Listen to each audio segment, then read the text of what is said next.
Hey guys, thanks for tuning in to our 2017 coverage of Selection Monday. This is NCRHA Coast to Coast. I'm Kevin Smith.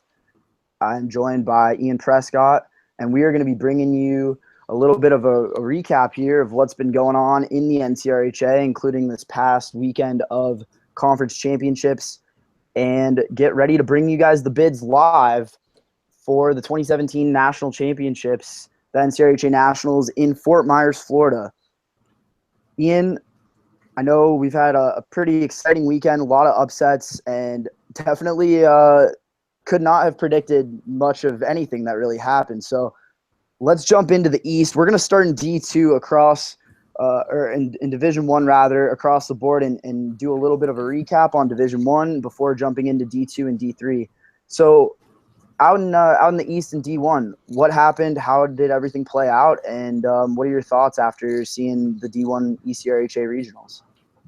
Well, so first off, hi everybody out there listening live, and also who will be listening on the replay on YouTube. I think out east, as we look at it, there was pretty much a two-horse race that a lot of people thought were going on from the beginning. I think everybody pretty much expected either Newman or Farmingdale to walk away with the championship. Inevitably, that is what happened. But I think along the way, we saw some pretty strong play from teams that we might not have been so much expecting from. Teams like Rhode Island and Westchester really put the screws to some of the teams that they were playing against. We saw Rhode Island kind of jump Massachusetts as that number 4 team in the region. So I think that's kind of the things that we were looking at out east. In terms of the final and how that played out, we had a few issues there. If you want to maybe touch on some of the stuff that we saw transpire and if there are going to be any effects going into nationals. Yeah, I think kind of what ends up happening when you have a 2-game elimination, 2-loss elimination type of tournament format, you're going to get a situation where a team that is equally skilled play each other twice, right? And the only thing that can happen from that is chippiness. It typically ends up happening where two teams end up playing each other twice, and it just gets more and more heated, more contested as it goes on. The first period went by pretty much without a hitch. It was a lot of back and forth scoring. Farmingdale put up 3 in the first period, and there was only 2 penalties. Derek Schultz took a slashing penalty, and Matthew O'Shaughnessy took an interference penalty towards the end of the period that allowed Newman to score a power play goal with about 45 seconds left. As the second period went on and Newman started to claw their way back into the game, we saw a slew of penalties. We saw a roughing penalty from Strophe and Tarasco in that period. And while Newman was up, was on the power play at one point, Derek Schultz took a unsportsmanlike penalty, knocking away a glove of the Farmingdale penalty killer, which ended up making it 3-on-3. And we saw a lot of 3-on-3 there. And then all of a sudden, as soon as the third period comes rolling in, with about 15 seconds left, we had a fight. People jumping off of the bench to get into the fight. And then additionally, we had some roughing penalties. There was 1, 2, 3, 4, 5 DQs at the end of that game. We saw Sean Phelan get DQ'd. You saw Schultz get DQ'd. O'Shaughnessy got DQ'd. Tarasco got DQ'd, and Shane Fox got DQ'd. And usually with a DQ, we see a automatic 1-game suspension. And I think with some people leaving benches and a couple of Schultz took 1, 2, 3 penalties in that span: a slash, a rough, and a fight.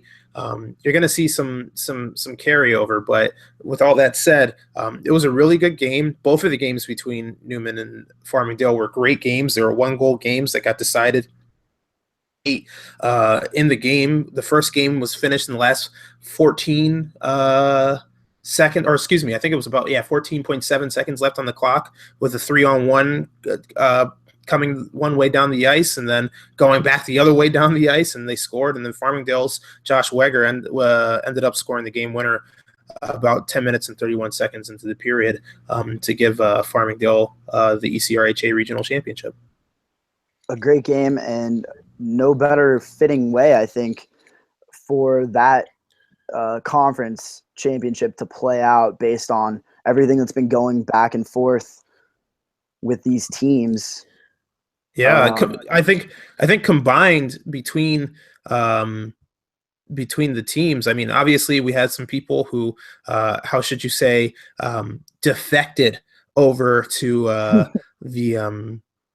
the side of Farmingdale. You saw Luke Corso put up 3 points with a hat trick. You saw PJ DiMartino put up 2 points, 2 assists, and then O'Shaughnessy put up a point with an assist as well. So that's like, 6 points that come out of former Newman players, really being a thorn in the side of their old team. Shane Fox came to play. He had 2 goals in the game as well. So that's a big one for Farmingdale to pull that out. The only team to ever beat Lindenwood and Newman in the same season, the Farmingdale State Rams. They're the ECRHA D1 conference champs.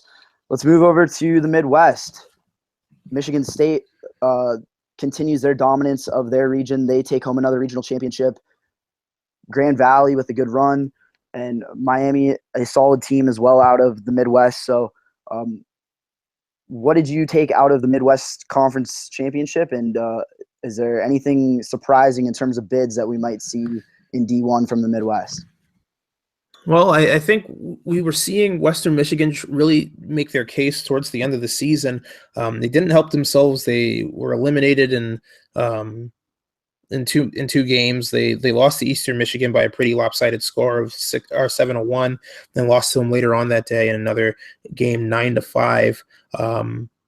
You kind of hope to see a team like Western maybe pull out an upset and really try and claw their way closer to maybe, to a surefire Nationals bid, let alone a maybe a higher seeding, so they don't have to play as many difficult games once they get out of the round robin. But inevitably, the class of the league that has been the class of the league for the last couple of years, Miami of Ohio, and Grand Valley State, and then of course Michigan State really ended up being exactly what we expected them to be, which was the top teams in the division. Grand Valley State played some pretty tough games. They beat Miami, Ohio pretty easily earlier on in the day, an 8-0 win, and then in the semifinals ended up only beating them 3-1. Miami, Ohio made some adjustments and was able to hang into that game. They gave Michigan State 2 close games. Both games were 2-goal losses, 4-2 loss, and then a 2-0 loss for the eventual regional championship. Great job by Tucker Gilliland, who made 25 saves in a shutout. Chance Booten as well for Grand Valley State had 31 saves in that game. But in the end, some scoring from Tyler Bolyard, the former Bethel player, was able to essentially get the game-winning goal early on late in the second, and then an empty netter from Chase Callan was able to seal the deal. But once again, we see Michigan State. They've been a powerhouse ever since the early days, 1999, of being in the NCRHA and being a great team in D1. But it's hard to overcome dominance like this for the past however long. It just gets into your head after a while, and they were able to take it again. But you're definitely going to see Grand Valley State at Nationals the way that they played, and you're likely going to see Miami of Ohio. So it really comes down to those last 2 teams that are right there on the brink as well. Yeah, once again, as mentioned before, big win for Michigan State just to secure their dominance of their region after some pretty close interconference games earlier in the season, and what's really been a wild a year across the board throughout the NCRHA, not just in D1, but all over the place. How about out west? We've got the Western Conference Championships, which were this past weekend. The WCRHL had their championships in Corona, California. UC Santa Barbara ends up taking home that crown. So what were your thoughts out west if you were able to catch any of the highlights or see what was going on out there? What would you tell the people that weren't able to see the action out west? Yeah, I was lucky enough this morning actually, while getting some work done, to watch the regional championship game between UC Santa Barbara and Cal Poly. And UC Santa Barbara is business as usual. They really absolutely played a great game all tournament long. They were able to really just mow down the competition. They beat up on Cal Poly in the final 7-1 earlier on in essentially the division schedule. They were able to beat let's see here, Cal Poly 6-3. They did have a stumble earlier on. They lost to Long Beach State in overtime. And at that point, you're really starting to think, just as normal in the WCRHL, just about anybody can beat anybody, right? But usually when you're looking at these WCRHL schedule, you're thinking it's going to be Arizona State and UC Santa Barbara in the final, since there's no UNLV this year. You're really expecting those two to come out. But Cal Poly played extremely well all regional long. They were able to beat Arizona State early on. They were able to beat Long Beach State in a close game. They grinded out every one of their wins. They beat Arizona State in an overtime game that apparently was 1-0.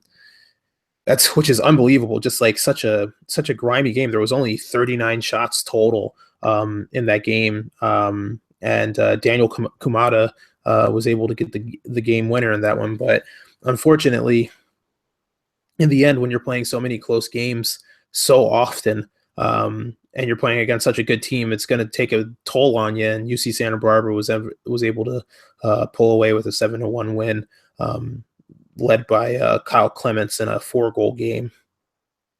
Yeah, and we have some action here from that game, and that's courtesy of It's a Wrap Sports Production for that footage out west.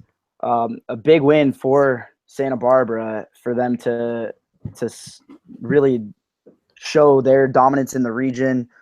Cal Poly, as mentioned, they've had quite a few close games with these guys throughout the season. In fact, 1-goal games the entire time that Santa Barbara and Cal Poly, these two teams, have played each other. And so to have that many matchups go either to either side just on 1-goal swings, and then to have this game play out the way it did, it must have been a little bit of a shock for Cal Poly after the game, looking at the scoreboard, after I believe 6 or 7 matchups this season, all being 1-goal games.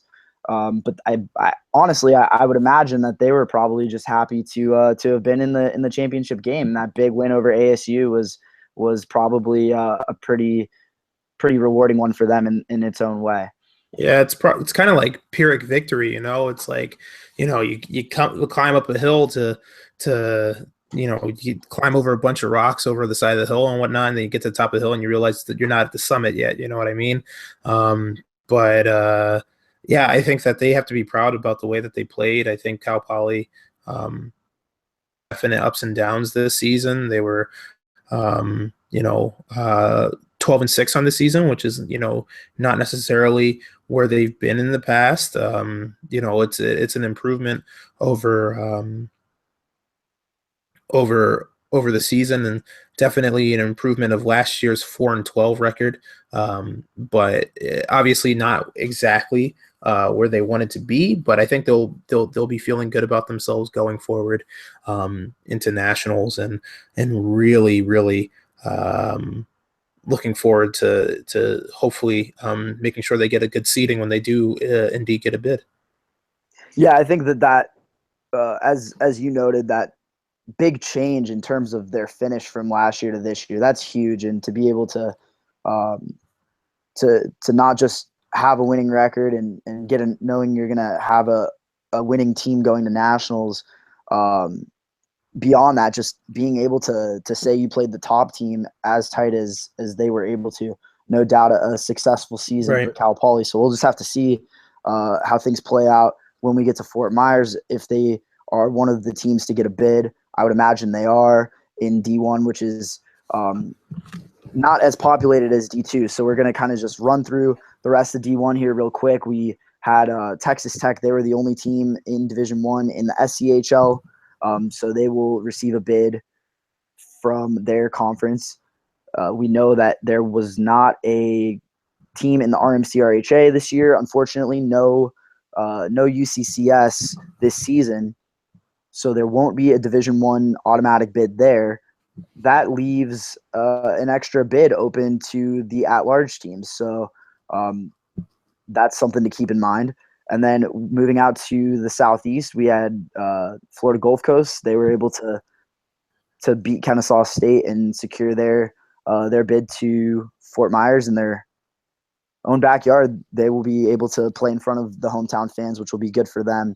Nick Cafone and the rest of the Florida Gulf Coast Eagles, those guys will be ready to go, and they kind of can now just sit and wait to see who's going to be showing up to their front door. Their home rink, actually, the stadium in Fort Myers. So that's cool for them. It's always cool getting to play in front of Home your fans. Yeah, the fans. last time we had that was what, Aston for Aston in Independence, Missouri, because Independence, Missouri is pretty close to Kansas State. So that's good for the teams. Yeah, and Lindenwood traveled well that weekend as well. And I mean, I remember the atmosphere for that Newman Lindenwood game in Aston. That was spectacular, and that was a really good time uh, getting to be a part of that, which was uh, a magnificent game, no doubt. That's one that will be etched in the history books for a while, and that rivalry as well. And we'll have to see if that matchup is still the marquee matchup. I mean, I think it is in terms of the rivalry, and these two teams haven't faced each other yet this season. But Mm-hmm. will those two teams get to the final or face off in the semis before, with Farmingdale there? It's tough to say how things obviously will shake out in terms of the pools and stuff, but it wouldn't surprise me if we see a Lindenwood. And by the way, Lindenwood, the team winning the Great Plains Conference Championship in Division One, so that rounds out your automatic bids in D1. It wouldn't surprise me if we see Lindenwood and Newman face off before a championship game, whether it be in the pool play or some point in the bracket before we get to that national championship game. Yeah, I think that the loss to Farmingdale very likely could put Lindenwood either pitted off against. I mean, you could really have a group of death just based on how many teams it essentially shook up the top end of things. You could end up having UCSB, Lindenwood, and Newman all in the same pool, or you could end up having Bethel, or excuse me, UMSL, Lindenwood, or Farmingdale all in the same pool, or something along those lines. Those are really tough situations for the teams that are really close to the top in the NCRHA. Yeah, that's a Michigan very State as well. Excuse me.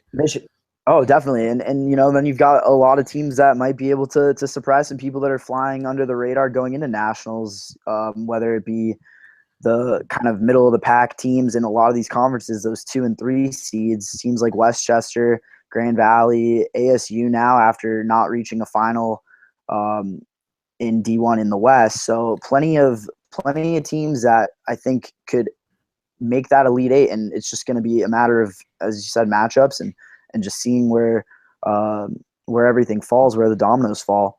That's D1. Right. How about D2? We'll go back out to the East and start out there. I mean, first off, let's just say, wow, Division II especially. To anybody that wants to knock the rankings and is upset about where teams were placed, I would just hesitate or tell you to hesitate a little bit, only because when you start looking at strength of schedule and you start looking at where most of these teams that did not win their conference championship were at the end of the season, a team like Akron, they were 18-1-1. It's really hard to not justify them being where they were in the rankings. So this truly was a big weekend of upsets, and not just I would say from our end a misranking or a misrepresentation of where these teams fit. What would your response be to that? Just misrepresentation of teams. I mean, I think really what comes down to it is that there are teams who are essentially, because of their regular season, are kind of coasting they feel like they're coasting into nationals. You know what I mean? Like they're taking things for granted. So teams that come to mind are Chico State, Fullerton, Akron, Stony Brook, those kinds of teams who are really feeling extremely locked down and feeling like, okay, like, we got our nationals bid. We've won 12, 13, 14 games. There's 20 teams that go to nationals. We can fly in, under the radar. Meanwhile, those teams that are hovering around that stage where it's like, we need to win our regional to get into nationals, or we need to get, 3 wins at least at regionals to get into nationals. So those teams like Endicott and Northern Arizona, and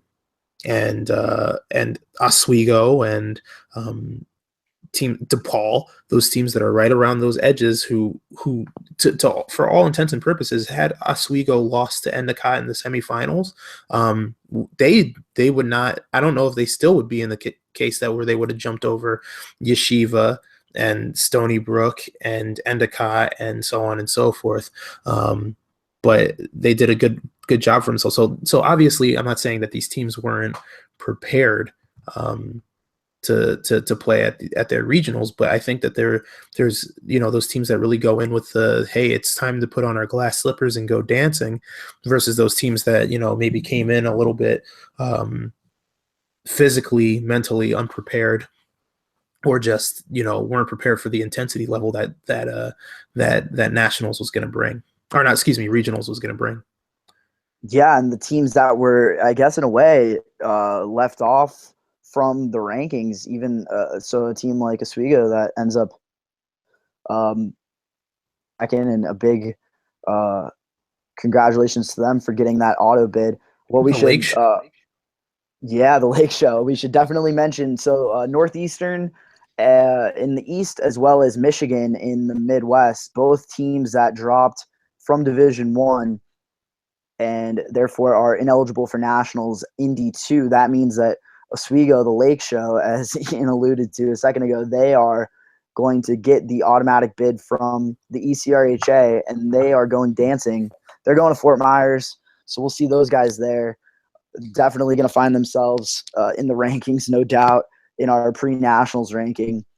And I also want to mention, too, we'll have a nationals preview show coming up before nationals, a video show with highlights. So on that note, if you have video highlights from any event throughout the season, we would like them. We would love them, so we can use them to produce a high quality show for you guys to have some fun and see some highlights from some of these teams, and just kind of showcase yourself, show off some of your best goals of the season, some of your biggest saves. That's what we're here for. So make sure you get in contact with us if you have highlights or footage, or know someone that might.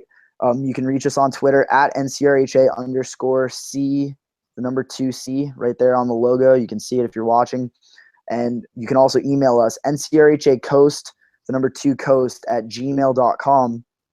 And we would love to figure something out in terms of getting that footage, whether it be Dropbox or Google Drive or what have you. So we'll be bringing some of that for you guys coming up here in the next few weeks.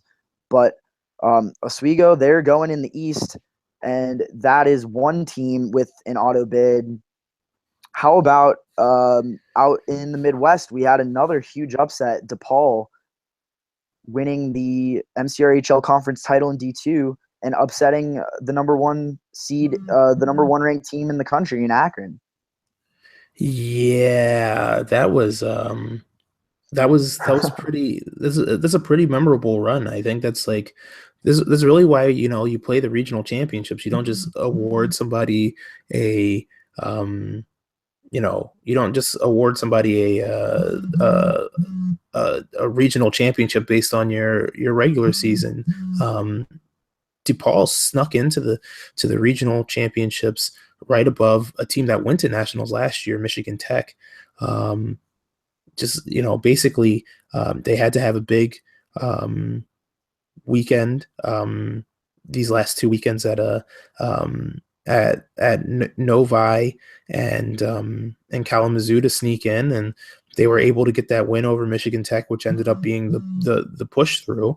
And then all of a sudden, they win three straight games. They beat Akron 5-3, which was instrumental in Akron going down in two games. They get their help from their two team leaders, their two graduate players on their team, Casey Danielski, who's from ASU, and Andrew Harris, who was from Tennessee originally. Those guys individually put up 30 points and 44 points this season. But once they got on a roll, and the Blue Devils were giving everybody the horns. I mean, had a 5-3 win against Akron. Ended up beating Michigan with an OT winner from the aforementioned Casey Danielski with right in overtime, about 2 minutes into overtime, and then all of a sudden they're feeling it, and then Yuri Stolar, hopefully I pronounced that correctly, put up 2 goals. Tyler Murray put up 2 goals. The secondary scoring really showed up as they were able to coast by Ohio State and eventually get the auto bid. We talked about them in the conference championships preview podcast, which is archived on the YouTube page. So if you're watching this right now, you can find that. And we talked about DePaul and said they might be a team that could possibly give Akron some trouble, as they had close games with them in the past and look to be trending up. So a shout out to those guys for their big victory, and one of the couple of D2 teams with some of the older, savvier vets. We know Fullerton, definitely one of those teams as well. I think you could probably include Arizona. Shout out to Matt Duffy if he is out there listening. It's always good to be in the 30-plus club if you're still wheeling. It's still wheeling, He's still wheeling. Rogaine on wheels. Exactly. That's it right there. That's what it's really about. I mean, I think really when it comes down to it, when you think about players who come in at regionals, is really about the unsung heroes and the guys who are able to keep those teams glued together all the way through, all the way through and into their regional play. You think about Kendall Curtis, who really did a great job for Ohio State, coming from the women's NCAA team. That Ohio State team was also trucking right through. They played some really good games. At regionals as well. They only faltered once early on to Michigan. They lost 0-4 4-0. And then after that, with their playoff lives on the edge. I mean, especially if they lose to Michigan and then lose to Akron there, and they go out in 2 games and Michigan beats DePaul, it's completely possible that they would be looking on the outside, looking in. But Ohio State was able to pull it together, win a game in OT, and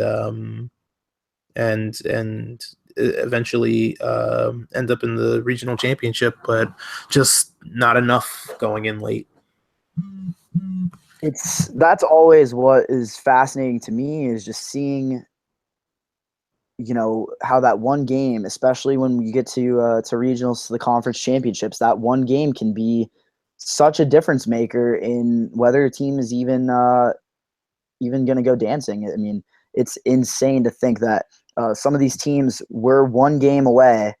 I don't think it'll be interesting to see once bids come out if there are any teams that may have lost their shot. I don't know if there's anyone specifically that stands out to me. Is there anyone that you can think of that maybe might be on the outside looking in after their conference championship performance?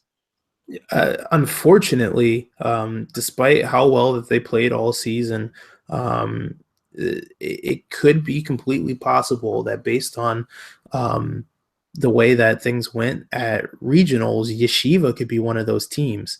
You think about how the national seedings work. Everybody gets 3 points per playoff win, regional playoff win. And Yeshiva ended up getting a playoff win. So let's see what the statistics end up being. They went 1-3.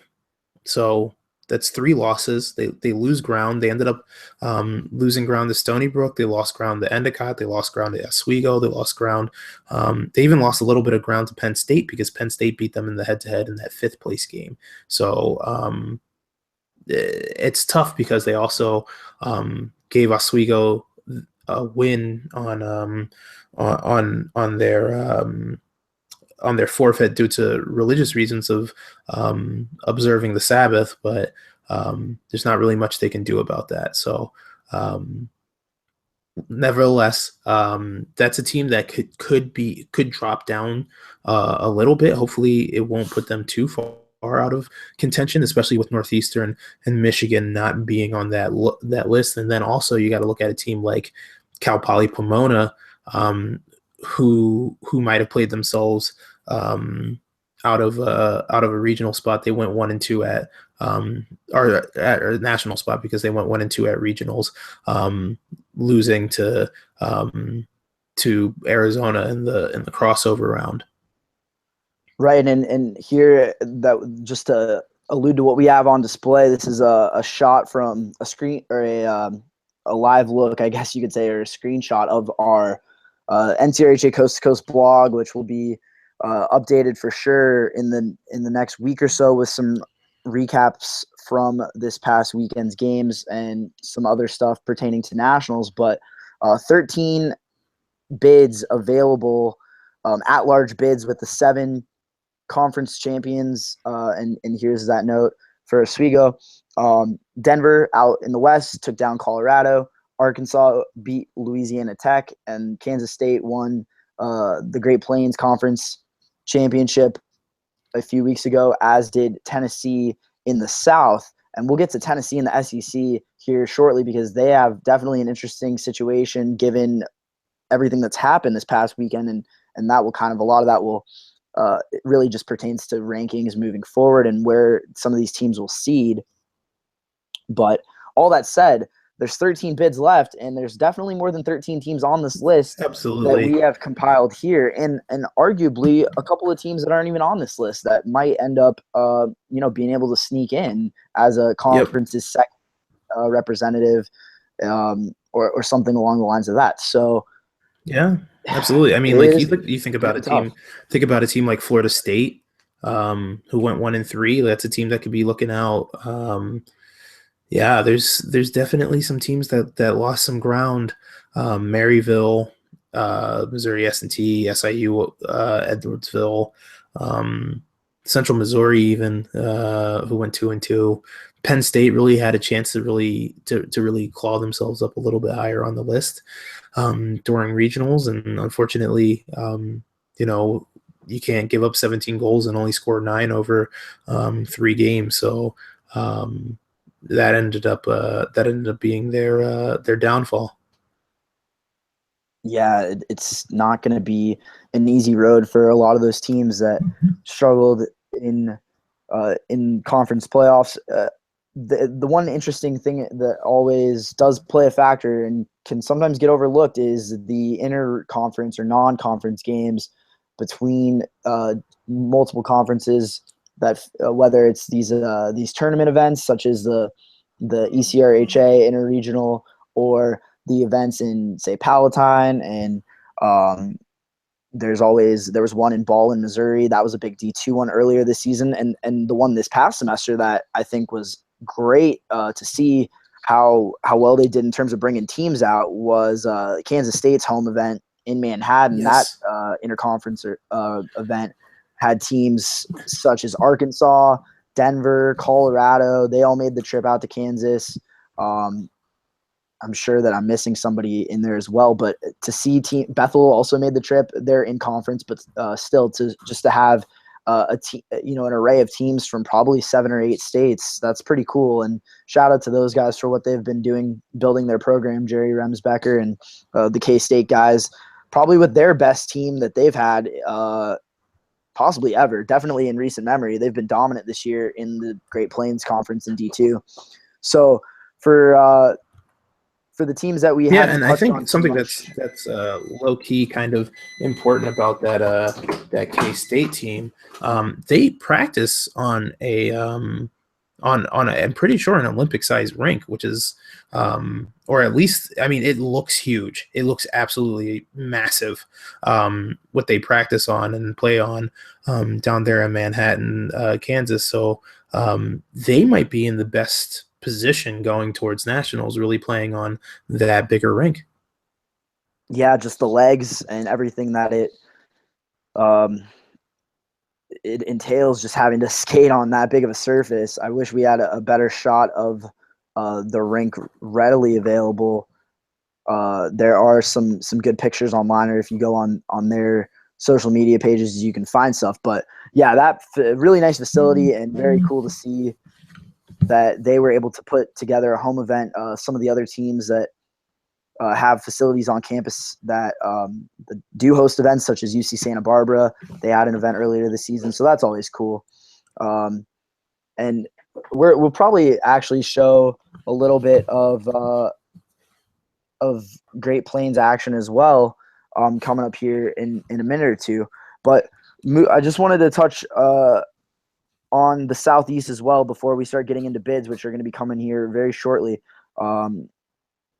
In the Southeast, we had one of the probably most competitive D2 conferences in the country, and definitely one of the most competitive D2 conferences in recent memory. I mean, last year's ECRHA was no doubt the best conference in the same division. So, the D2 ECRHA division was arguably the best, one of the tightest divisions we've seen since we've started doing Coast to Coast about 5 or 6 years ago. Mm-hmm. This year, the Southeast was probably that conference, arguably that conference, but the West was pretty dang good too. So, and had some upsets, and we'll touch on NAU and what happened out West as well. But in the Southeast, can we expect to see possibly 4 teams get bids, and are they deserving of it? 4, maybe. I don't think we'll see 5, but it's possible actually, because Virginia Tech or Florida would constitute that 5th team. Right. I mean, the way that I'm looking at it, just based on Virginia Tech's 3 losses at regionals, Florida definitely usurped them. They also, I mean, East Carolina and UT Knoxville played less games in the regular season than other teams. But Florida, had, I want to say 2 or 3 wins at regionals. So that would give them 6 points, giving them 20 points on the season, and Virginia Tech would be the team in the back burner. Now, here's the question: is a 5 from the Southeast going to be able to be, a 4 from the Midwest? Is a 5 from the Southeast going to be able to be a 4 from the WCRHL? Because really, when you think about it, the battle ends up being, does that region deserve to take away another region's team? And so it's either 5 versus the 4 from another, or where do you end up knocking it down to 3? Maybe a 5 from the Southeast ends up beating out the 3rd from the Great Plains, and that's really what the end is going to end up being. Because really, when you think about it, the Eastern Collegiate Roller Hockey Association had the worst interregional record, so that's where the argument might have to come from.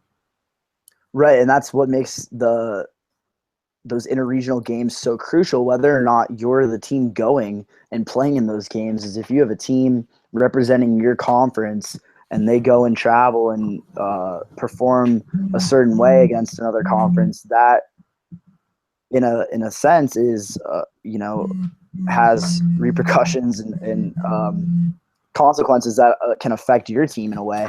So that's why these inter or non-conference games and events are so important, and why the league as well as Coast to Coast really stresses making sure that you, if the opportunity arises, that you can participate in those events throughout the season. Because not only is it fun to play against different teams and kind of test the waters and see where you match up, but it can be a big factor, and generally I would say a more beneficial factor than a negative factor for teams that decide to make those trips. Because worst case, if you perform pretty well in your conference and don't have a great non-conference event, your in-conference performance is still worth more. But if you go and have a really good performance, it can definitely be a difference maker in your conference, possibly even getting an extra bid. So all factors to think about. We're going to show a little highlight here of the Knoxville University of Tennessee game winner in OT against East Carolina, because that was the championship game in the Southeast in D2, and a great game. Oh, it's a wonderful game. Obviously going to OT. Absolutely wonderful game.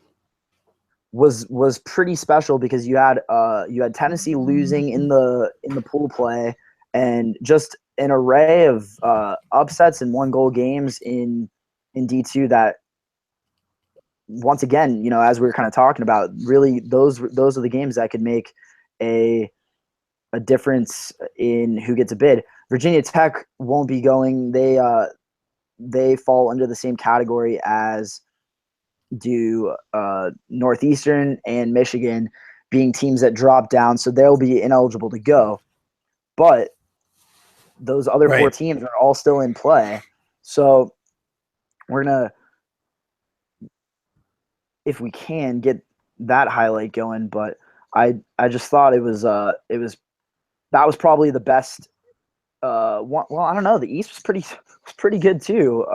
What do you think was the best in terms of just the conference championships in any region? What was the best one we've seen so far? Because there have been so many big upsets and so many big games. I mean, I don't even know if you could rank one. If you could pick which one was the highlight for you, what would you go with? Well, I unfortunately wasn't able to watch the WCRHL all the way through, because unfortunately there wasn't any streaming out of there. I watched the Midwest, and I think everybody loves an underdog. So I mean, to be honest, seeing Endicott and Oswego really battle out all the way through the ECRHA championships was a great was a great experience. Just like being able to see, especially Endicott, the goals were like behind every single goal. There was no pun intended.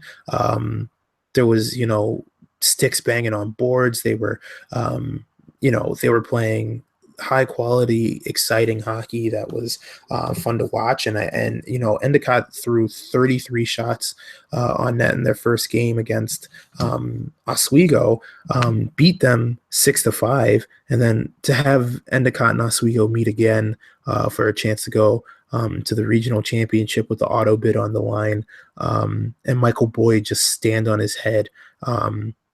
He made 29 saves, facing 32 shots, and was able to lead his team to a 1-goal win, despite an onslaught from Rookie of the Year, Corey Eisenband, of the Endicott goals. And I just want to also give a shout out to the goals for being a team who are likely going to be selected to go to nationals in their first year, much like a Robert Morris was in their first year. Didn't even spend a year in D4, just came into the league and really just started playing good, grindy Massachusetts hockey, and found themselves in a good place. It reminded me a lot of the Northeastern team back in 2010. maybe just, you know, a little bit less, you know, they didn't have the same growing pains, but definitely just a bunch of guys who look like they can get on some wheels and just shoot like a bunch of jug machines on ice, you know what I mean? Like, or on tile, you know, just firing pucks to the net as often as they can. And I saw a guy in Endicott's Northeastern game, the Endicott Northeastern game that they ended up dropping, score from, I think, a slap shot from like right over the red line, and it wasn't by any fault of the goalie. This was just an absolute cannon. It was I want to say it was Matt Caskey who had that goal, walking over over the red line, but it was a, you know, a great regional championship to watch. I really enjoyed it, and I kind of wish I was able to see the magical run from the Lumberjacks out in NAU as well. Yeah, that was quite a run, no doubt. Well, we do have, and we'll talk about D2 here shortly, but we do have bids. Division One bids are in, so we will be bringing those to you here right now. Division One bids for the 2017 NCRHA National Championships in Fort Myers, Florida, are in. And if you are listening and you want to see the bid list yourself, you can visit the NCRHA website. But we're going to show that list right now and give a little bit of a rundown for everybody at home that is decided to join us and tune in. So let's start right at the top. These teams are in alphabetical order.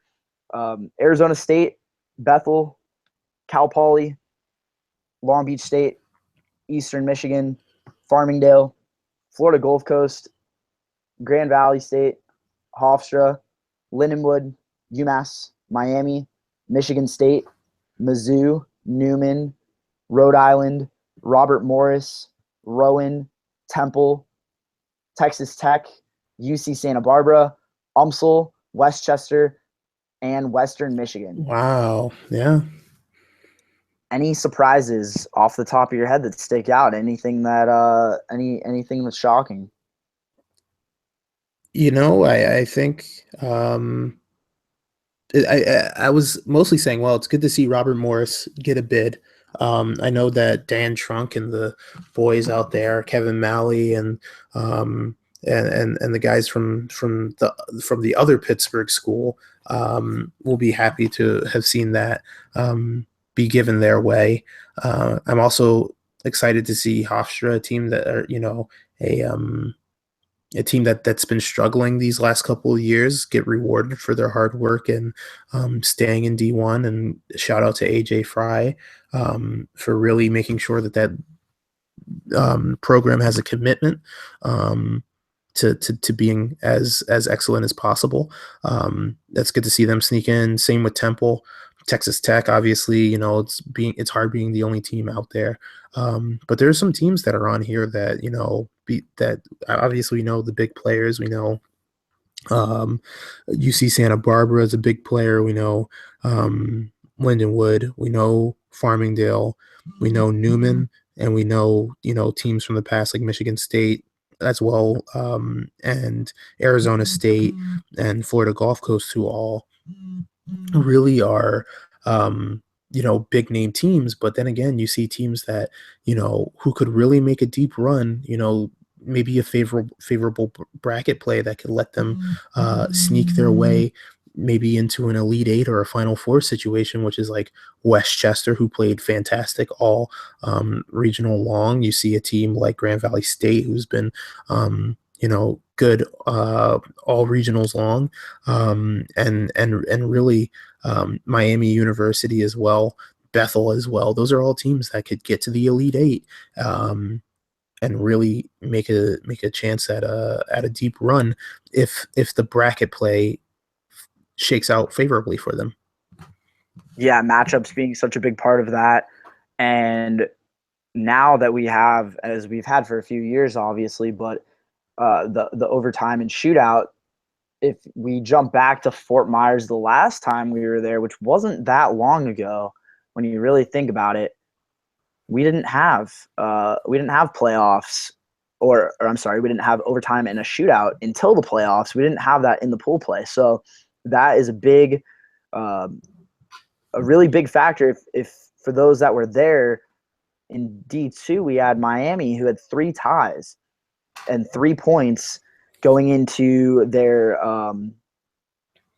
bracket play. They were 0-3, and I can't imagine, had that team had those overtime and shootouts, Kevin Putnam and the rest of the gang from Miami back then, how those guys would have done, because they would have been able to possibly head into the bracket with 6 points. So little things like that really do make a difference when it gets down to it. And so that will be something to kind of maybe keep an eye out on. And we'll definitely, as Nationals rolls along and we're doing some special stories, that's kind of something that we might touch on, because that's to me a pretty fascinating one. The fact that is a team that now would have possibly been in a completely different position. So those are just some of the little things that, those nuances that you might not be thinking about too much, but hey, that could play a huge factor once we get to Fort Myers and games are rolling. Not a whole ton of surprises from my perspective here. We have a smaller field in D1 in comparison to D2, so that's kind of where the surprises usually lies in D2 and even in D3, which we haven't touched too much on. Let's talk briefly about D3, because I know we've got some D3 players and team reps and such listening and watching, and shout out to those guys. D3 is probably one of the divisions that has probably I would say less parity when it comes from top to bottom or top to middle. There's usually a couple really, really good teams, and then you have the rest of teams. Yeah. And then there's always obviously a few teams that struggle in D3, just as any other division. But in D2 or in D3 rather, the cream seems to rise to the top a little bit faster than in other divisions, and usually who those top teams are. This year we had a team in the Midwest that surprised us a little bit throughout the season in Grand Valley, and Michigan State ended up winning that D3 conference championship in the Midwest, which was something that they were. I know they weren't happy that they weren't ranked as high as they were going into that conference championship, but we kind of politely told them that they should prove to the world that they were the better team, and I think they did that in a best of series out in Michigan at their conference championships. So what are your thoughts on Michigan State? I wouldn't really put them, from my perspective, I'll just briefly say I wouldn't really put them in that top batch anymore, unless maybe, if anybody from the Midwest wants to argue this, that Grand Valley just got that much better, and that both of those teams are going to be competing with Lindenwood and I guess this year Farmingdale, who has kind of overtaken Newman arguably as the top team in D3 in the East, and we'll touch on that in a second as well. Is it just kind of a 2-horse race for the top 2 teams, or could we possibly see a 2-team NCRHL surprise run happening? But I guess unbeknownst to the rest of us that aren't out there in the Midwest throughout the season. Right. I think this is where constriction kind of hurts you, because the NCRHL has been notorious for having 3, teams in Division 3. It's been Grand Valley State and the 2 Michigan State teams. And the 2 Michigan State teams this year became 1. And, so you saw them, this Michigan State team, drop a couple of games to teams that in the past they probably would have beaten. Lost the game to Michigan D2, lost the game to Bethel's D3 team, really got put to the woodshed in Palatine against Lindenwood Gold, lost to Grand Valley State, 3-5 earlier in the year, or 5-3 earlier in the year. Some tough losses there, but then winner take all, play for two. They win 2 OT games. That's just absolutely a gutty, a gutsy pair of wins from the guys from East Lansing. Some timely goaltending, not necessarily stellar, but some timely goaltending from a vet and Nate Pizzillo, and some timely scoring from guys like Jake Vinton and Anthony Moran. But I think the MCRHL in the end is probably going to get 2 bids, which is going to be tough because you see out west there are teams. Once again, there was an upset out west as well. UC Santa Barbara ended up coming away with the regional championship, and you see a team like West Valley College who's been good all year. Can you send 3 teams from the WCRHL? Maybe. Since the RMCHA doesn't have a team, you might see 3 teams come from the WCRHL. But it's difficult considering how well Rowan played at regionals and probably played themselves into a national championship position. But then again, you got to look at the Great Plains and you see Mizzou, Lindenwood, and Bethel all have 10-win teams. And then, what are you going to do about those kind of things? So, and it's arguable that you could send so many teams from all across the country, like Arizona State could go, Santa Barbara could go, West Valley could go, Fullerton had a good year, U of A had a good year, Cal Poly Gold had a good year. But, when it comes down to it, there's only about 12 teams that go to nationals every year. And if you don't handle your business, you don't handle your business. That's true words never spoken, Ian Prescott, everybody. But but really, it's interesting just to see how, as we talked about earlier in the show, we have these teams that one game could be their make or break. Rowan, a team in D3 that is possibly sitting in that boat. The 7-3 loss to Farmingdale in the championship game. They had a pretty good season in D3 overall, but that getting to that championship game and that win in the semis might be something for them. How about, and we talked about in similar fashion, UC Santa Barbara that you mentioned. ASU, by the way, the first time they have not won Division III in quite some time, and a very similar situation to Michigan State in that they had 2 D3 teams in prior years. This was the first year where they went with the sole D3 team, and those were some of the effects you saw. Here are the rankings. If we can get them up, I'm going to try to get the rankings up from our last D3 rankings, where we had Lindenwood at 1, Farmingdale 2, Grand Valley at 3, Michigan State was at number 7. We had ASU and UC Santa Barbara at 5 and 6, Bethel at number 4. Rowan and Mizzou were the 11 and 12, and West Valley did make that cut. So we'll have to see if that's where, if the bids follow similar fashion as the Coast to Coast National Rankings did, which are not affiliated with the NCRHA directly. So the rankings don't have necessarily have presence when it comes to the bids and how teams are chosen for nationals.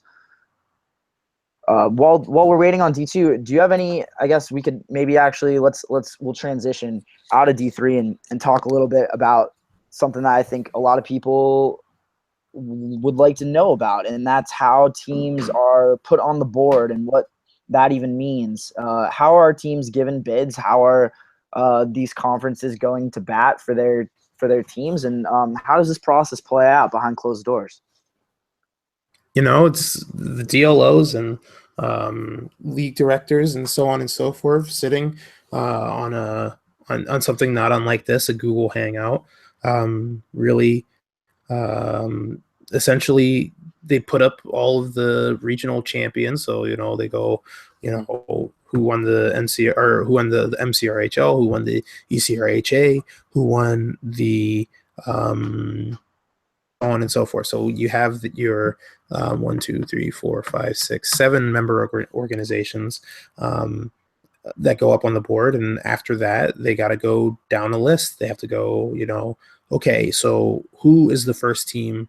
So let's say in D1 it's like, okay, you look at everybody who's won their region, who's going to be the first team that's on the board, and essentially a person puts up a team on the board. So in this case, the unanimous number 2, or not number 2, but the unanimous number 8 would probably be Newman. And so somebody says Newman, they go around, they agree or disagree with it, they go from Newman. So who's going to go up next? So maybe somebody says Bethel or UMSL, and then they go around, but maybe somebody disagrees with that, and they say it should be Grand Valley State. And so essentially the conversation happens from there, trying to figure out which team goes where and gets slotted into where. And essentially after how should I say, after their regional champions and going down the list, they got to essentially all agree and come to a consensus on who gets slotted in next. And after they agree on those consensuses, they go from there and try and figure out who's supposed to go next and go around the board, right? So around the board.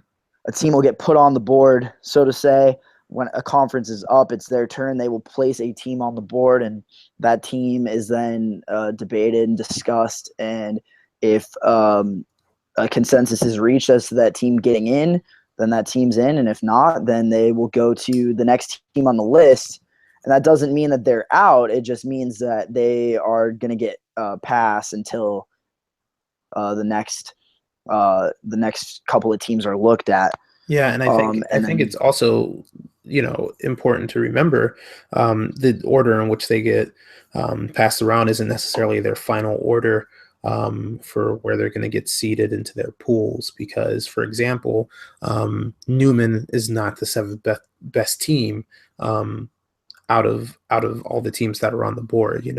They're better than, or should I say 6th best team because of no RMC or no Rocky Mountain team.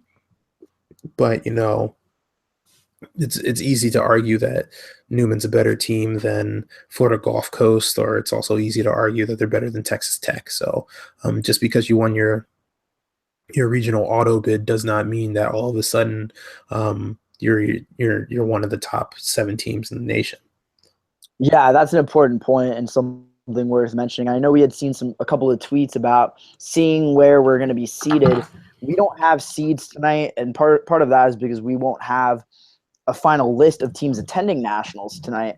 Tonight is just bids being released. So we'll have tonight bids will be released tonight, and then teams will have 72 hours to accept their bid. That will all be in bid information packets, which the NCRHA is distributing to teams that receive bids. So make sure you check your email if you're running a club. I know that sounds pretty silly to be giving that advice, but really make sure that whatever email the league has for you, you also have, and that you guys are paying attention to what's coming in the next 24 hours or so, because that could be make or break in terms of whether or not your team actually is on the schedule. Hopefully you don't arrive and don't see your team on the schedule. That would be bad news. I don't think we've seen that anywhere yet, at least in the NCRHA, but in other tournaments that's definitely happened, and I've seen that myself. So minor note, silly as it is, keep an eye out for the important things. We have the teams getting their bids, and then once bids are accepted or declined, because there are teams that will decline, and we have to then go down the list in terms of alternates and finalize the team list. And then once the teams list is finalized, then teams are seeded, and then the schedule will be released, the final schedule released. And you could also put teams that are seeded, and the pools are announced essentially. So the teams seeding and pool announced here. I'm talking out loud because I'm gonna put something on display for you guys, so you guys can kind of see a little bit of a visual of how this all plays out. But what's something, as somebody that has had experience as a coach and running a program, do you have any tips for any of these teams that are getting ready to possibly go on their first nationals excursion, and what or even for players, because we've got a lot of guys, whether it's a team that's gone before or you're a rookie, what are some things that you as a team or a player you should be keeping in mind as we get ready just a month away from the 2017 National Championships? Okay, so the thing that I think, as both a former player and as a coach, that I don't think teams are aware of, is that literally nobody is ready for how fast it's going to be off the bat. It doesn't matter what pool you're in, doesn't matter what division you're in. Nobody is ready off the bat for the first 30 seconds of the game. Like you'll adjust, obviously. Good players always adjust, good coaches always adjust. But you're going to step out on that rink, and depending on which rink you step out on first, it's going to be a little bit crazy those first couple minutes. And I think when you start thinking about things organizationally is, if this is the first time you've thought about planning for nationals, you're behind the gun. You're behind the ball here. You should always, at the beginning of the season, plan for nationals, regardless of how good or bad your team is going to be, because you never know what might end up happening. And because of that, if you're behind the ball, the biggest thing is now, since the NCRHA does it as a state of play thing, at least you got a hotel. But start doing things other than crowdfunding to raise your money. Start talking about what the realistic costs are per player. You're probably going to be spending up to $1,600 on flights and bag checks and food alone. So start being prepared whether or not that's going to be a feasible amount for you. And if not, you better start learning how to wash dishes in a your local food place if need be. But it's a great experience. Everybody deserves to go to nationals at some point in their life. It's such a fun time and great time getting to know people, and any time that you get to be in a great facility or a great town or anything like that, to enjoy it. And then also you know start practicing. If you can scrimmage other teams, if you can book a practice on the rink, if you can split a practice on the rink with a team in D1 or a team in D3 or whomever, you should look to try and book a practice, because the boards are different, the tiles are different than you've played on. The coloring on the floor at the stadium on one of the sides is darker than normal, and it has a weird kind of like orange glow behind one of the nets because of the tiling behind the nets where the crease is. And the one side is an NHL size rink, so it's good to get your practice in ahead of time and really get used to the boards. Your first practice there shouldn't be high intensity. It shouldn't be something where you're doing lines or anything like that. It should really just be bank passes, stretching the floor, understanding the spacing on the floor, understanding what it's going to be like taking a long change, whether or not it's dusty, whether or not you're having problems gripping the floor. If you're having problems gripping the floor, you might want to talk to a wheel provider before you get out there. There's some dead serious, like this is the time absolutely. to start making some connections, because you're going to probably want new wheels for nationals. You're going to probably want new bearings for nationals. If your pants got holes in them, you're probably going to want new pants. If your team hasn't been wearing matching jerseys all season, you should probably order a jersey. Things like that. Is put your earpieces in. If you have a cat eye cage, take it off. Like things like that.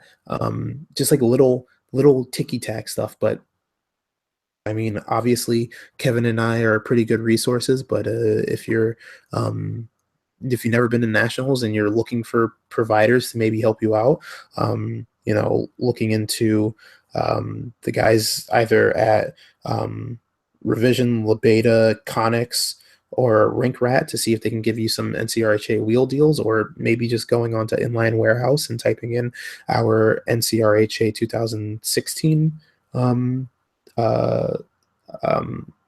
deal where you get 15% off on things is something that you might want to do. If you got rivets missing out of the back of your skates, you should probably get those taken care of, like little things like that. Yeah, those are all really important things, and you would be surprised. Those are some of the most overlooked. I will say, full disclosure, as someone involved with both Connex and Wheel RDAC, we are doing for Wheel team apparel. So if you are looking for some custom shirts, feel free to check out wheelrdac.com. We've gotten to do a ton of teams over the past couple of years. Long Beach State, Arizona State. I know we've been in the works with something for Arkansas and DePaul and some of these other newer teams or teams that haven't done anything with us in the past. Lindenwood as well. We had shirts for them in West Valley College this year. So do a custom shirt for everybody. And we'd love to work with you guys. So wheelrdac.com. And that's also going to help ensure Coast to Coast gets to nationals as well, to provide media coverage for the 2017 National Championships. There will be coverage as well from the league, but we're hoping to also get out there regardless. To just really step up the production value. We want to be your NHL Tonight every night. We want to be able to interview you guys, do storylines behind you all, and really just get out there and try and really, be your Pierre Maguires and say, this kid transferred from wherever and it's coming from Flim Flam and Alberta, Canada, and so on and so forth. We really want to be there for you guys, and because this league has been there for us in the past, but we care about this sport and making sure that the sport goes on in a positive direction, and we want to provide as much as we can in terms of value for the league.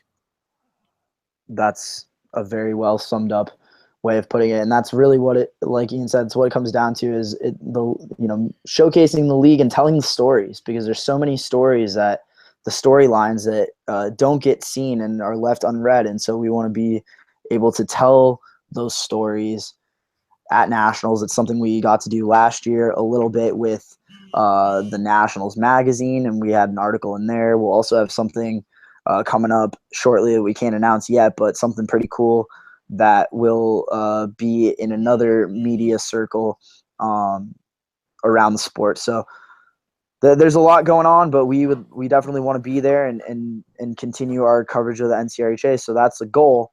So that said, wheelrdac.com, take a look there and get in contact with the guys at Wheel or with Coast to Coast if you're interested in doing something in terms of apparel. But back to kind of what we were talking about, just making sure that you're prepared and ready to go. Those are all really good things that Ian mentioned, whether it be something along the lines of your equipment, or it's making sure that you have, flights and rental cars figured out, as soon as possible once all this stuff comes in, because it does come rental fast. Cars are huge. Remember those, the 15 plus or 25 plus essentially kind of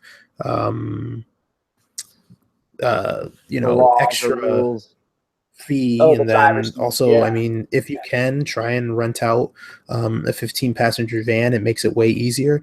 Buy a 25 stick bag. That's huge too. Like there's one on eBay bags right now that's for $70. Buy one and you only got to check one bag. Have your coach do it. That's a great tip there. Just anything to cut costs wherever you can. Those are all really important.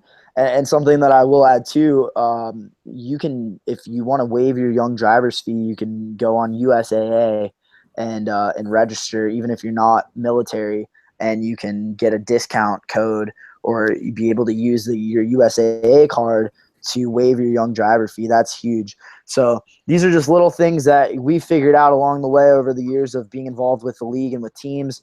And so we figured we'd pass on some of those tips to you, and we'll probably put out a blog as well with some of these tips for you guys as the planning has begun. And I know you talked earlier about fundraising and stuff. This is something that is important, and I know for people that want more actual, game coverage and stuff like that, I will say that we're gonna have a very big Nationals preview show that will have some highlights and stuff from throughout the season where we can preview the pools and whatnot. But without having pools and matchups and stuff in front of us, we can speculate all we want, but we really can't give you guys the in-depth analysis of what's already happened in the league and preview Nationals without having the complete picture. So that doesn't mean we're not going to touch on plenty of that, but these are also just important things that I think are worth mentioning. So we're going to talk about them as well. You talked about crowdfunding and how something that I've noticed over the past couple of years is that it's a great thing to have. It's a great resource to be able to raise money. There's no doubt about that.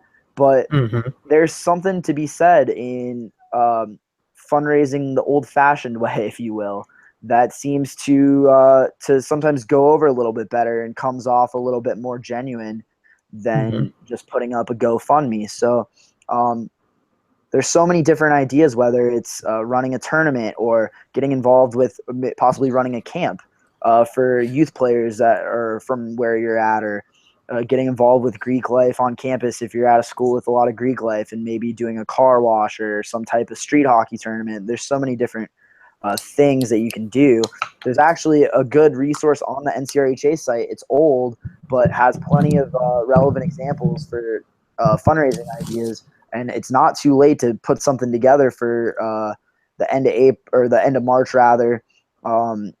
In terms of finding a fundraising date, or even just impromptu car washes, anything like that, raffles. What tips would you have in terms of fundraising that might get something that maybe gets overlooked? So first things first, if you're crowdfunding, if you are part of a club sport department, so if actually all of you should have a club sports department that recognizes you as a official club sport, because you can't technically play unless you have that recognition. Instead of going to a GoFundMe, which will take 20% or like 10% out of your final total, you should be asking people to donate directly to your club sport department and having them put that donation into your account, because those are tax deductible. So essentially, parents will be way more likely to donate if they get it written off on their taxes. Alumni will be way more likely to donate if they get it written off on their taxes. Just about every school, from me working in a club sports department and working with institutional advancement here as a higher education administrator and educator, that's just about every school, and every department in every school has something that you can donate directly to through their website, and it's way cheaper. You don't lose money out of it, and the school can actually see that you're raising money. So that's first things first. If you can, avoid the GoFundMe sites and use an actual school-funded tax refundable donation site. Secondly, if you have an ACHA team that's still in, or you have a D1 program, or D2 or D3 NCAA program at your school, regardless of what it is, ask to do a 50-50 there. Your club sports departments or athletics departments will generally allow you to sponsor a 50-50 night. They'll let you do cleanup for like a chuck-a-puck or something like that, where you get money for it. You can work concessions at NCAA games and things like that, perhaps, where the school will directly allow you to take the money that you would be making during that and put it directly into your into your club budget or checking account. Essentially I'm trying to think of the correct word. not tax-free, a not-for-profit status set up for your checking account. That should be good, because that'll help with things in the long run. Additionally, there are other smaller things that you can do. So like you said, put on a tournament. Easiest way is you do a Chell tournament. You can do a Chell tournament just about, or like, NBA 2K, because more people play that. You sponsor it. You say, it's a $5 buy-in, and you keep $250 of all the $5 buy-ins, and then the winner gets the rest. Or you keep, $4 of the $5 buy-in, and the winner gets the rest. But make sure you give it to them in gift cards, because technically it's gambling otherwise. So just check in with your club sports departments. They should be able to put you to work for you to make money directly to your club. And that way you can also do raffles. Unfortunately, the Super Bowl's passed, so you can't do Super Bowl squares anymore, but that's something at your local rink. Do an Ironman tournament. Kevin can give you a pretty easy bracket format for you to hold your own Ironman. Do a 3-on-3 Ironman if it's mostly an ice hockey area, but rent out a rink and ask all the local beer leaguers to do an ice 3-on-3 tournament or something like that. So those are all options in terms of things you can do. Dodgeball tournaments are great. Like you said, you can go to Greek Life. Low key, you can host a party. No, I'm joking. Charge everybody $5 for a keg. No, you can't do that. Don't do that. That's a terrible idea. No, that's not allowed. Not allowed. Do not do that. No. You can reach out to your professors. You can. Most professors will let you speak to a class ahead of time, as long as you're really respectful for it. You go to their office hours and go from there. But I think Kevin has an announcement. That is true. All of that. Well, the announcement. I kind of like keeping everybody in suspense a little bit. We have the D2 bids. So D2 Nationals bids are in. We are going to show them to you, because that's what we're here to do. So as we pull them up, we hope, if you are sitting here waiting, trying to see if your team is going to make it, best of luck to you guys. We wish you the best. We have these bids there in, and so we're going to go to those right now. The D2 Nationals bids for the 2017 NCRHA National Championships in Fort Myers, Florida. Here we go. So from the top, we'll go in alphabetical order. We've got Akron, Arizona, and Arkansas. Chico State, Cal State Fullerton, DePaul, Denver, East Carolina. They were the runners-up in the SEC. Endicott College, great for those guys. They're a new team, their first year in the NCRHA. So shout out to them and congratulations. You guys are going to Fort Myers. We've got the University of Florida. They'll be playing in their home state. The Gators, they were a team we were talking about earlier as a bubble team, and it's good to see those guys get in. They definitely earned it with win over Tennessee earlier in the year. Illinois State, Kansas State, they're the GPC IHL Conference champs in D2. Louisiana Tech from the South. NAU, Northern Arizona, their first year in the league as well. So a big shout out to the Lumberjacks and Flagstaff. They're going to the national championships after a stellar performance at the WCRHL Conference Championships this past weekend in California, losing in overtime to the Arizona Wildcats. They won their second WCRHL title in a row. Ohio State University, the Ohio State, I should say. There's a reason it is specifically put as the Ohio State University. They will be heading to Fort Myers after a very impressive NCRHL championship weekend for them. Oswego, they're going. We talked about them. They were an automatic bid after Northeastern moved down from D1, so they're ineligible. Northeastern, the ECRHA conference champs in D2, but they cannot go. So Oswego is getting their auto bid. Penn State, that's definitely one that we will be talking about because they were a bubble team. Penn State is in. Stony Brook, Tennessee, and Yeshiva. Wow. Florida They got State, in. Maryville, Michigan Tech, they did get in. Michigan Tech and Virginia Tech rounds out the alternates. So Virginia Tech eligible and an alternate, despite what we may have mentioned briefly. I'm not sure how much we really touched on Virginia Tech earlier, but they are So a it seems possibility. that they were in D2 in 2015-16. Right. Yeah, but it's a 1 year ban, so they are good to go. In the sense that they are eligible, they are the number 4 alternate behind Florida State, Maryville, and Michigan Tech, respectively. So, as noted here, it's talks about event registration and that packet. Keep an eye out if you did get a bid. So now the bids are out.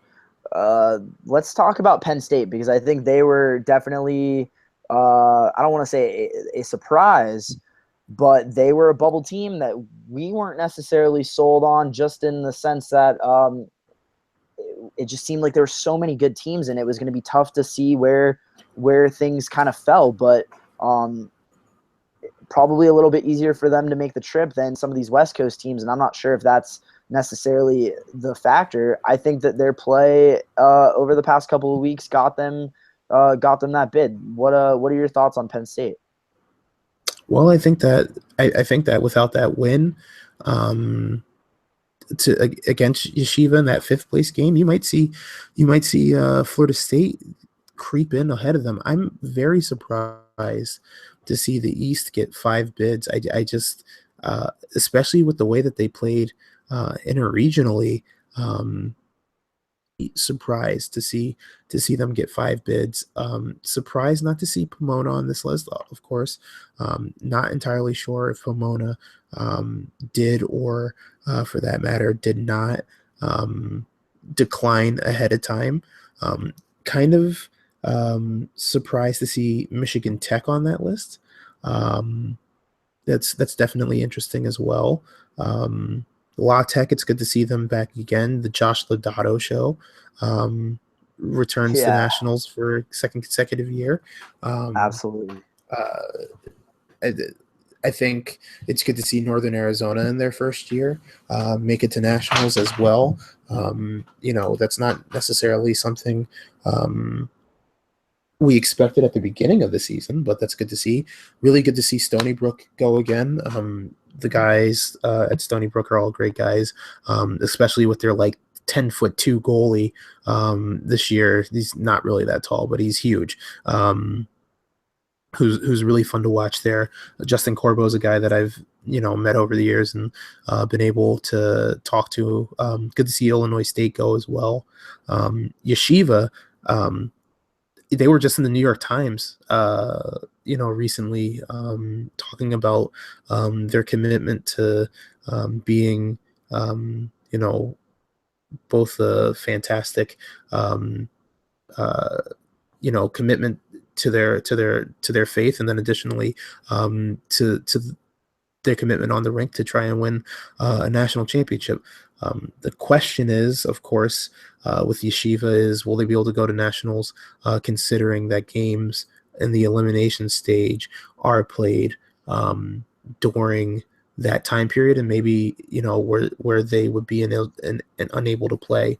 But hopefully they'll be able to go compete all the way through, and maybe they can send a tweet to us as well, to let us know what the plans are for that, if they have anything like that, because I think we're all dying to hear, to make sure that they will be playing all possible 5 days of that tournament. Good to see Denver there back as well. Yeah, Denver with some decisive victories in the NCRHA conference championship tournament. So definitely not a surprise to see them, and they play pretty well in their season against teams from other conferences. Not tremendously well, but definitely showed that they were, I think, deserving. Arguably, could have been deserving of a bid even as an at-large team, if a few games had maybe swung their way. So they had a few close ones that were right there, but they get in with their auto bid. I like that you talked about Yeshiva. That's a really cool story, and they're another team that they're not a first year team in the NCRHA, but it is their first year in D2 or in a division where they are eligible for nationals. And that's something we always talk about with Coast to Coast, especially in years prior, was just that it's great to see first year teams get in, and it's great to see teams build their programs and become successful. And that's something we've seen if you think about maybe a 4 or 5 year plan for some of these programs. A team like Akron is there, they didn't win their playoffs, the NCRHL championship, but they're going to nationals. They're going to be a high ranked team going in, I would imagine. And they've had, stepping stone every season. They've gotten better to the point where now they are going to be able to contend for a national championship in D2. Tennessee is the same way. I think you could probably argue that Arizona and Chico's been around for a long time, but Arizona, they're in their 6th year as a club. It wouldn't be shocking if they're able to find a way to make a run. And then you have and that's not even we haven't even really gone into some of these teams like Arkansas, who is in the same. They're really a very similar situation as Akron. And then you have some of these other programs like Kansas State, who they've been around for a while as well, but they've taken significant steps in building their program, getting a rink on campus, and really legitimizing what they're doing. And now they're in a position to where they might be able to make a run in D2. So it's cool to see that some of these programs, these newer programs, they took the first step by getting this bid. This is the first step in building that program, and the future is bright for a lot of these teams. Who's the one team that sticks out to you that has a bright future, that is going to be maybe flying under the radar a little bit coming into nationals? I'm not necessarily looking for a team that's gonna go home with a crown, but just a team that is, somebody that you're watching out for in a year or two, maybe. In a year or two, that's a real good one. Well, I mean, I think this year the team that's gonna, step on some toes is gonna be DePaul. I think DePaul's got some of the machinery to go for a deep run. I think you really look at Northern Arizona University, Trevor Riffey really leading a great team there, former teammate of mine, and kid I used to that I helped recruit, Austin Cannon, who went from University of Arizona over to Northern Arizona, is somebody that I'm looking at making some noise.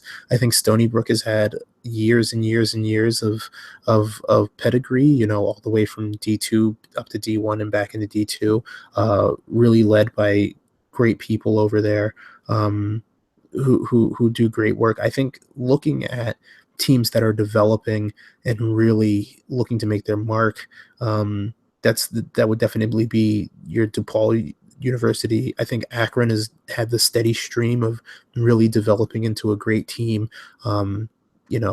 Corey Davis and net, Nahe really running that roster. Chris Johnson, who's a good young freshman defenseman, who's really been able to contribute to that team on the back end.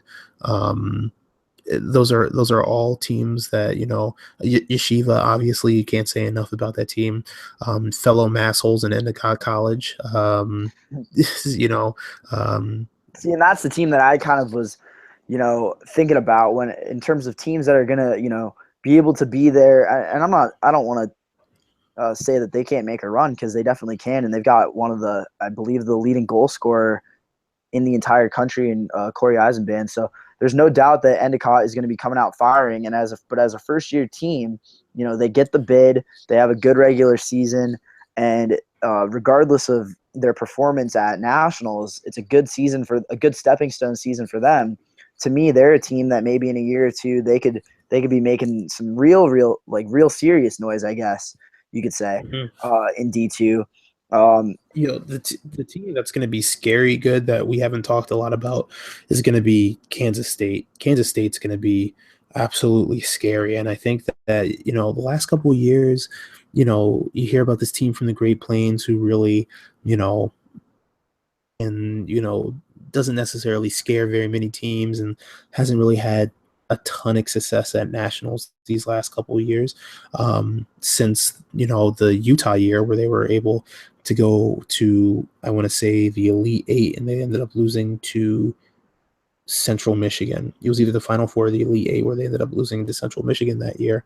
This year, they have some pretty gaudy wins. They beat up on Denver. They beat Arkansas 5-4. That's a team that we always talk about as being a national championship contender. They beat Colorado.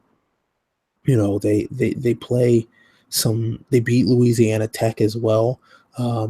They beat a Lindenwood Black team. This isn't a team that you can just look at and be like, well, this is the same Kansas State as before.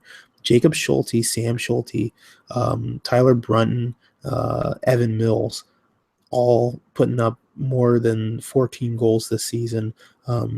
Skylar Kring, 11 goals this season. They're getting contributions from the back end. They got they've had three guys rotate in net, but Nicholas Steiner and James Cook. James Cook has gotten the majority of the workload. They're going to be scary. They're going to be real scary. And I think UT Knoxville and Kansas State are probably your favorites, walking into nationals. Yeah, I think that those are definitely the favorites. There's so many good teams in D2 though that D2 is. I mean, I'm just gonna pause for a second and kind of gather my thoughts here for just like about 5 seconds, because I think that this is a pretty prolific thing coming from us at Coast to Coast. I think it might be safe to say that this would be the one year where and we've said this in the past, last year with D1, that there might be a chance that we see someone besides a Lindenwood or a Newman win, and we didn't really know who was going to win. In D2 last year, it was pretty similar. There were a lot of really good teams coming from the East. But I truly do think that this could possibly be the year where we have absolutely no idea who's going to win in any of the three divisions. I mean, I would bet on Lindenwood in D3. They're Yes. hands down the favorite, and we're about to jump into D3, so this is going to end up being a good segue. But I think this is possibly, in terms of parity, going to be the best field across the board in Division 1, Division 2, and Division 3 in at least since we've started doing Coast to Coast, which was the 2011 NCRHA National Championships, and that was the year that Long Beach State won. I think that, yeah, I really do. I really think we could say that and be confident about that. This is the year where we really don't know who is going to win in any of these divisions, and it really is up for grabs, and it's going to be a wild ride seeing how everything plays out.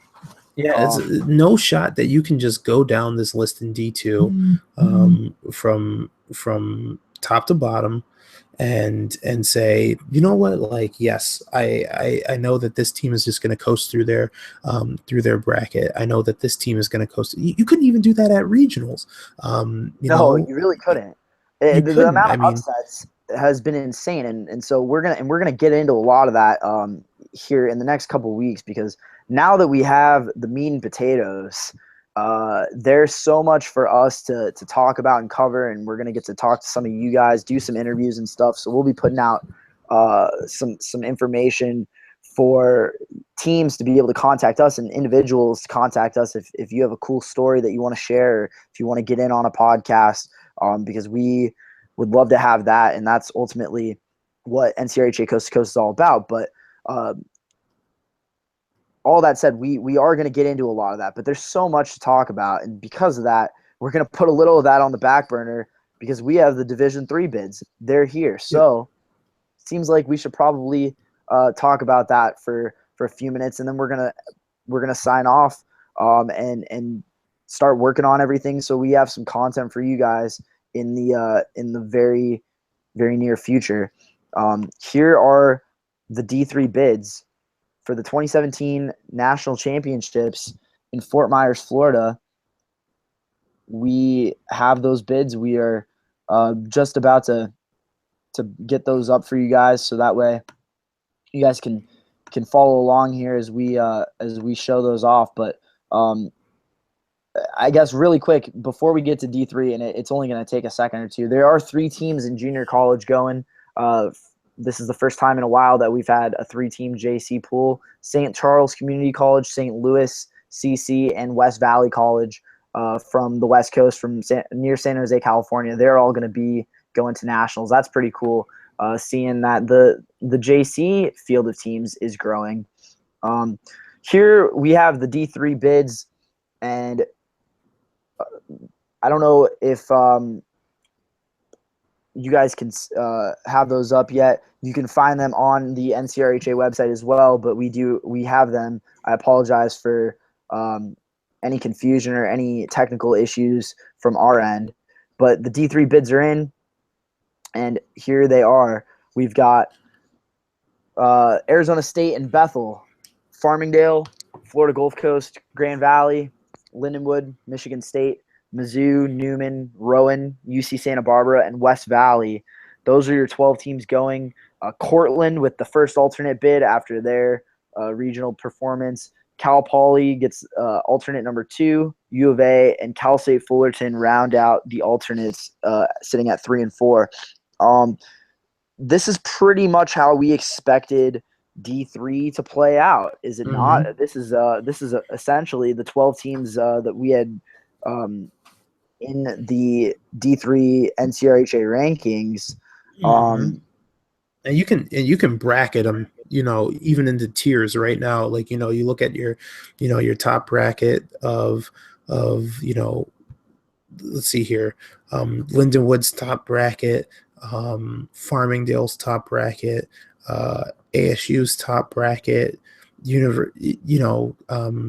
Cal Santa Barbara, and then you look at Bethel, Grand Valley State, Michigan State, Newman, and then you're looking at like West Valley, Rowan, let's see here, who else? Florida Gulf Coast, and Missouri. Like, those are kind of like the brackets that you're looking at. Like, obviously there's some mobility between those, but really, most people in this kind of situation, you're looking at either Farmingdale, Lindenwood, ASU, those 3 teams to really be on one side to come out, to come out, close to, or if not in the Final Four. But like you said, there's been so many upsets. There's been so many good plays. The parity from the bottom is starting to come up to the middle a little bit.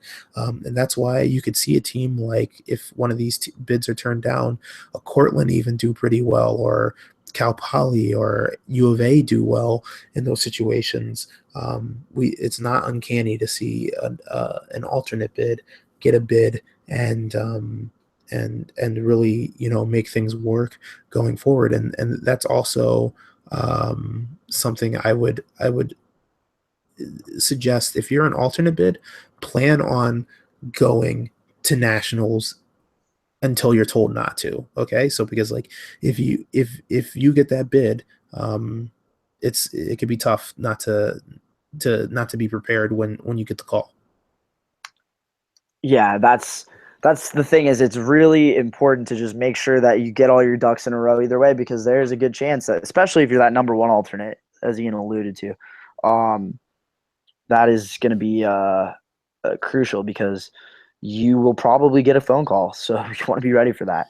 Yes. We just put up the real quick, just put up the D3 national rankings, because they are essentially a carbon copy of who's going to be going to nationals. So I just wanted to show that to everybody before we sign off here, that we've got as far as I'm concerned, and we're not cocky about it, but we have a pretty good idea of where teams fall, and I think that we do a decent job with that when we do get rankings out, which is why we take quite a bit of time in making sure we get them right, because we do want them to be as accurate as possible. And we've got a lot of eyes and ears on the ground that have been helping us out this season. So shout out to everybody that's been doing that. You guys know who you are.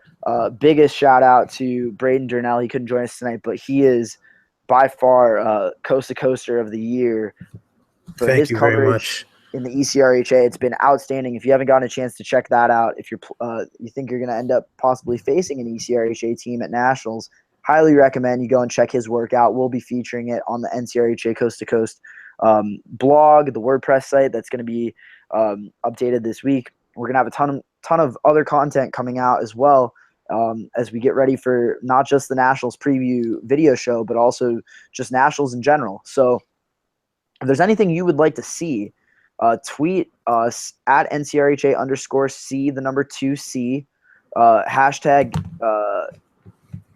NCRHA Natties. We're going to get that going here shortly.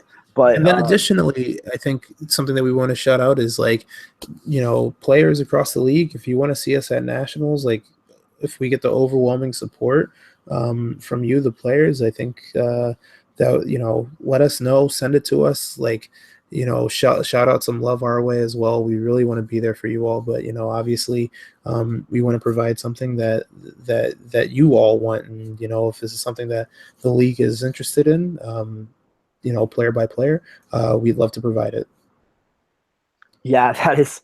I'm sorry. I got a little distracted as I'm seeing some of these gifts that you're sending my way on Twitter, and I'm losing it.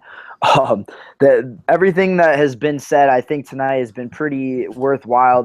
We've had some rambling, but there's been quite a few tidbits of information that you, as a player in this league, or a parent, or a team rep, will probably find knowledgeable. So feel free to take a look back. We'll have some of the highlights coming at you soon. And I also wanted to just say real quick that if you have something that you'd like some help with, or that you would like to see us write an article on, or something like that, so maybe something about just preparedness in general, preparing for this event from the back end, or anything that as a team rep or running a team, this is your first go at it. I'm thinking, you've got Yeshiva, Endicott clubs like that. There's plenty more. I know that. So, but if you guys have any questions for us, feel free to holler. We have, if not the answer, we can get you the answer and find someone that can get it to you, and not necessarily going to be the same answer you'd get from the league. Although I will say that the league has